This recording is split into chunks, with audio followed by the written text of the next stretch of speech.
Hello again, men. This is Groucho, Marx, and family. Groucho, what do you mean, family? Well, Bill, when you asked me to appear in this program, I thought it would be a nice gesture if I brought my mother along. Oh, well, that is a nice gesture, Groucho. Thanks, Bill. Well, fellas, I don't like to brag about my mother, but I think she represents the typical American mother, and I'd like you to meet her. Mom! Oh, Mom! Would you please come out here to the mic? Oh, Mom! Gentlemen, this is my mother.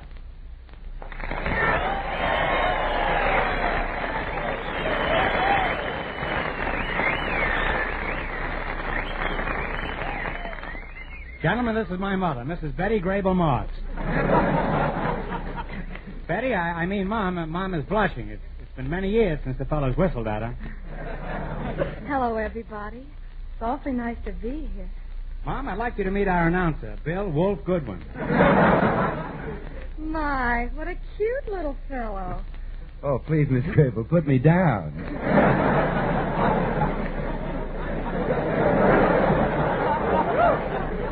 That's not even in the script. And how would you like to be my son, Mr. Goodwin? Yeah, Bill, how would you like to have her for your mother? Well, I'd like it, and so would my father. Yes, and so would your grandfather. I'm sure glad I brought you down here with me, Mom. Don't forget, fellas, write to your mother. But don't write to my mother. Look, Bill, isn't she everything I said she was and more? Yeah, more. But, Groucho, isn't she a little young to be your mother? Mr. Goodwin, haven't you ever seen a 23-year-old mother before? Well, yes, but not with a 4F son.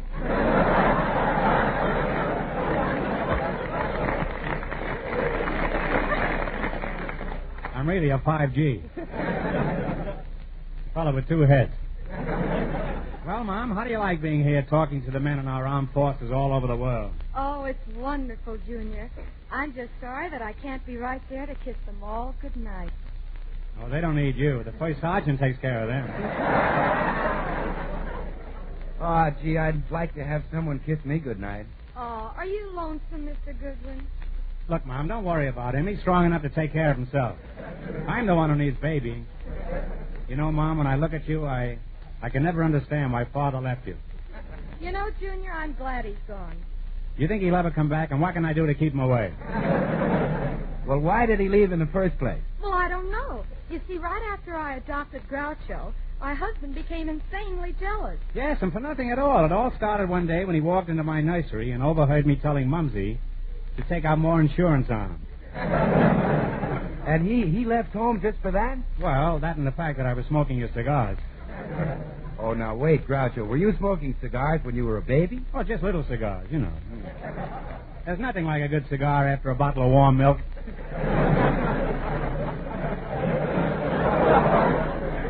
I used to love to drink my milk and then curdle up in my mother's lap.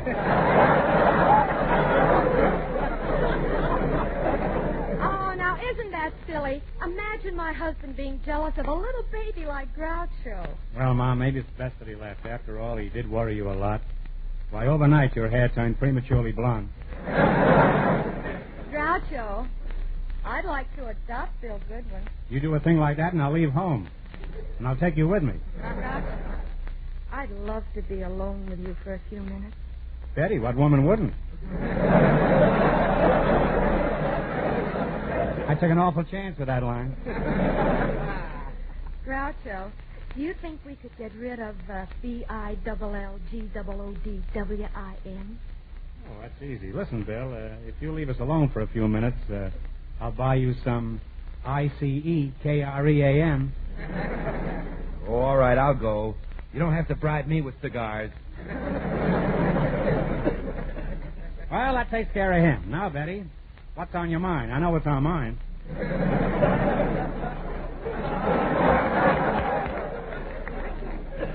Well, I don't know how to tell you this, Groucho, but, well, there's something burning inside of me that I've been wanting to tell you for a long time. Groucho, it's love. Betty, you've made me the happiest man in the whole world. Well, but Groucho, you see, If I had only known, I'd have worn my toupee. Well, I've got bad news for you, Groucho. It isn't you. I've got bad news for you, too, Betty. I haven't got a toupee.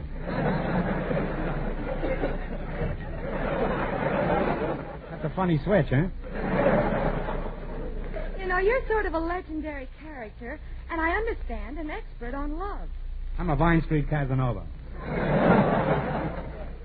Well, Betty, I should be an expert on love. I roomed with Tommy Manville for 3 years. The room must have been awfully crowded. There's an answer to that, but I can't use it. Now,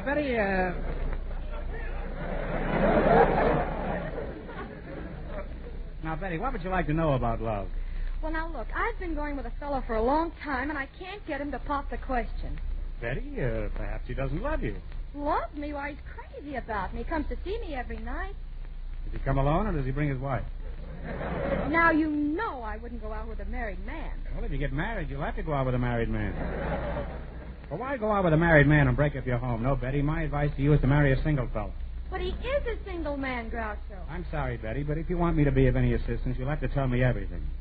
Now, why don't you take me through a typical evening at home with your boyfriend? Tell me everything. Well, all right. Now, let's see. At 8 o'clock, our doorbell rings. I know. Everybody hides. You think it's the landlord. I rush over to the door, and there he is, that big hunk of man. I usher him into the living room, and we sit on the couch. Doesn't he say hello?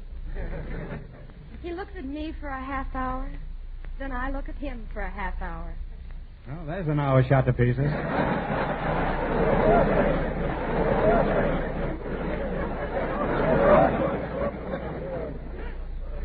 Now what happens? Well, after that, he tells me all the things he's been doing at the office during the day. There goes another hour. Now, during this dreary palaver, does he have his arm around you? No, he can't. My father is sitting on the couch. That shouldn't stop him from putting his arm around you. But Father is sitting between us. Where's your mother? Oh, well, she went with my brother over to his girl's house.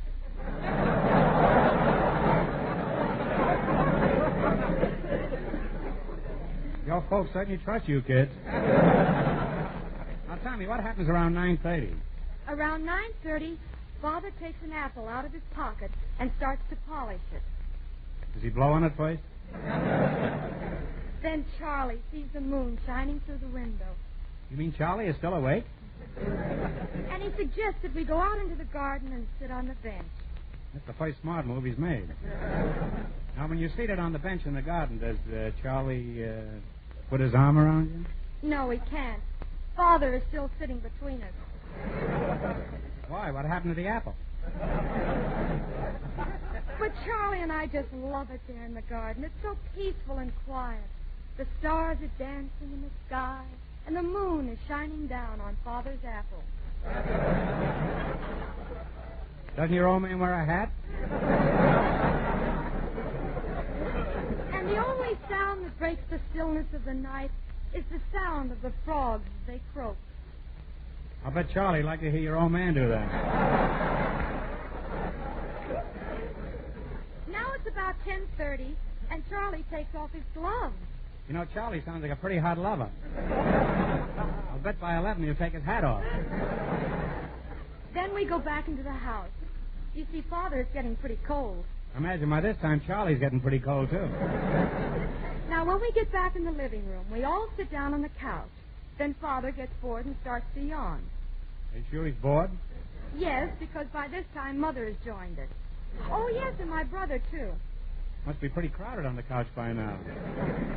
Tell me, what's happened to Charlie? Charlie's sitting on the floor, polishing Father's apple. How long has this apple been in the family? Oh, I don't know, Groucho, but I wish you could tell me how I can get Charlie to marry me. Betty, the solution is very simple. Put your mother and father on the couch. Put your brother on relief. Send Charlie to the fruit store for a bag of apples. Give the apples to your father, pull the bag over Charlie's head, and don't sit under the apple tree with anyone else but me. Anyone.